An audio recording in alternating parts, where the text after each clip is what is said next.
2011년이야. 지진이 터지고 지진이 쓰나미를 동반했지.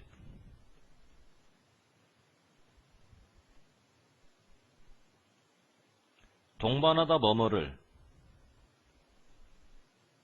자연스러운 타동사로 봐야 되고, 그러면 뒤에 나오는 쓰나미를 우리가 뭐로 봐야 되나? 목적으로 봐야 되지. 타동사 다음에 목적어가 나왔다는 얘기는 능동태로 봐야 되나 수동태로 봐야 되나? 능동으로 봐야지.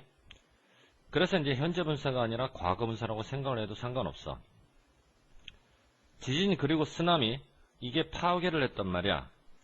일본 후쿠시마, 뉴클리어하게 되면 핵으로 번역해도 상관없고 원자력으로 번역해도 상관없는데, 여기서는 이제 발전소라는 개념이 나오니까 핵발전소보다는 원자력 발전소 이렇게 번역하는 게 좋겠지. 그렇게 해서 이제 뭐가 터졌냐면 참사가 터졌단 말이야. 이때는 핵이 더 좋을 것 같아. 핵 참사. 그러면 핵 참사가 전체 문장이 주어고 꾸며줘야 되거든. 그런데 이제 result라고 하는 것은 결과하다라고 번역은 하지만 얘네들은 엄연히 자동사로 우리가 정의를 내려야 돼. 그럼 이제 자동사는 수동태가 될 수 있겠어 없겠어? 수동태가 될 수가 없지. 그러니까 주어를 꾸밀 때는 pp로 못 꾸민다고. 왜냐하면 pp는 항상 수동의 문맥에서만 사용되는 거니까. 그럼 여기서는 자동사를 가지고 수동태가 안 되니까 능동의 문맥이라고 보고 ing. 그렇게 해서 이제 핵 참사 때문에 엄청난 양의 방사성 물질이 어떻게 됐다? 방출. 자, 스페링 잘 보고. 릴리스가 방출. 릴리브라고 하는 것은 진정, 경감, 완화시키다. 그런데 가만히 생각해보면 방출도 뭐뭐를 자연스러운 타동사. 그러면 뒤에 나오는 이 부분을 뭘로 봐줘야 되는 거야? 목적으로 봐줘야지.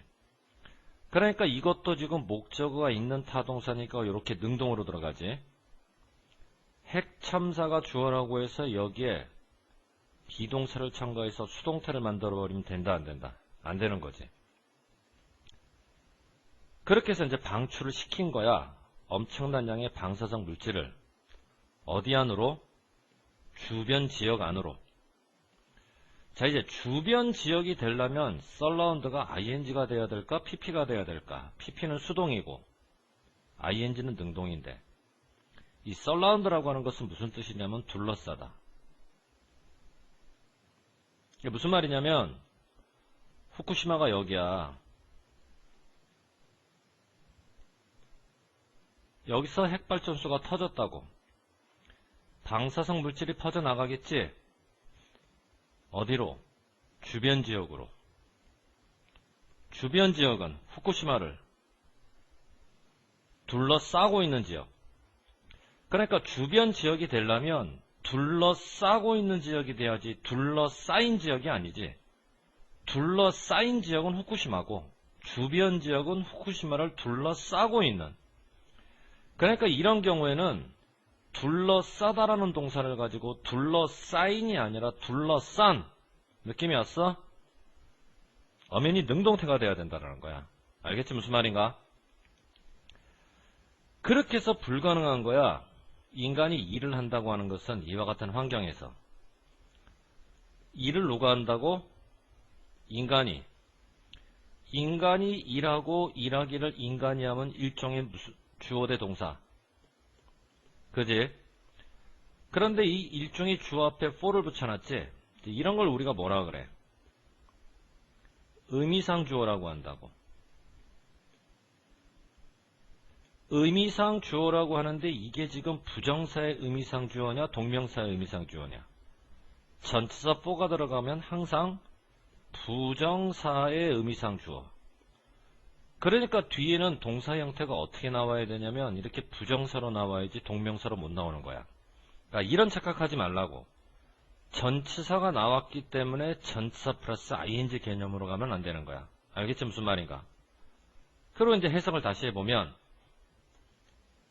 이러한 환경 속에서 인간이 일을 한다는 건 불가능했다 해서 끝. 그러면 해석이 안 되는 이 it이라고 하는 것은 무슨 주어? 가주어. 가주어가 나왔으면 뭐가 나와야 돼? 투부정사로 진주어. 그래서 더더욱 여기서는 투부정사를 써줘야 되는 거지. 가주어 it, 의미상의 주어 for, 진주어 to. 그렇게 해서 인간이 일을 못해. 일본의 정부가 곰곰이 생각을 해봤지. 로봇을 보내야 되겠다. 이러한 상황을 처리하기 위해서. consider라고 하는 것은 뭐뭐를 고려하다. 을을 들어가 자연스러운 타동사고, 그럼 목적어 나와야지. consider 동사가 되게 유명한 이유는 consider는 목적어로 반드시 뭐만? 동명사만 쓰기 때문에 부정사를 못 쓰고, 그래서 시험 문제로 엄청 잘 나오는 거지. 그러면 한번 생각을 해봐. 여기서부터 여기까지 인간이 일을 못해. 여기서부터 여기까지 로봇을 보내기로 원인 결과야. 그러니까 여기에서는 원인을 나타내는 접속사가 등장해야 되는데 어떤 게 원인일까? since가 원인이지. 이거는 오히려 대조에 가깝고 반면에 이렇게 번역되는 거니까. 그래서 since를 선택하고 이 since는 여기서는 무슨 개념으로 들어가야 돼? 왜냐하면 because 개념으로 들어가야지. 알겠지? 무슨 말인지? 그렇게 해서 이제 전체 문장의 주어는 로봇이야. 그러면 이 동사의 주어의 동사는 뭐지? 그러면 주어 동사를 찍고 중간에 파고 들어가는데 이게 어떻게 파고 들어가냐면 한 번 더 주어 동사로 파고 들어간다고. 그러면 S1, V1, S2, V2 엄연히 문장은 몇 개? 2개. 그러니까 2개의 문장을 이어줄 접속사가 일단 여기 들어가야 되는데 그 접속사가 보이지 않고, 더 중요한 건 V2가 use를 써왔단 말이야. 뭐뭐를 사용하다. 자연스러운 타동사. 그럼 use가 타동사라면은 목적어가 보여야 되는데 가로가 여기서 끝난다는 얘기는 목적어가 안 보이지. 그러니까 우리는 여기서 접속사뿐만 아니라 목적어 역까지 수행해줘야 돼. 그러면 접속사의 역할과 목적어의 역할을 동시에 수행하는 게 뭐야? 바로 목적격 관계대명사잖아. 그러니까 원래는 있었지, 위치가. 근데 여기는 왜 보이지 않는 걸까? 목적격 관계대명사는 뭐가 가능해서? 생략이 가능해서 그렇지. 알겠지? 무슨 말인가? 그렇게 해서 이제 일본 사람들이 로봇을 보냈는데 문제는 이 로봇이 과제는 아니었던 거야. 뭐가 아니었던 걸까? 적당하지가 않았던 거지. up to가 적당한, due to는 때문에 그렇게 번역해야 되는 거고. 그래서 밑으로 내려가게 되면 쌤이 2개의 단어를 줬는데 2개가 전부 다 적당한이라는 뜻이거든. 여기에 맞는 up구를 써봐라 그러게 되면 이제 up to 이렇게 써주면 되는 거지. 인간들이 해야만 했다고. 대부분의 일들. 어떤 일? 극단적으로 위험한 일. 왜 인간이 해야 됐을까? 극단적으로 위험한 일들을.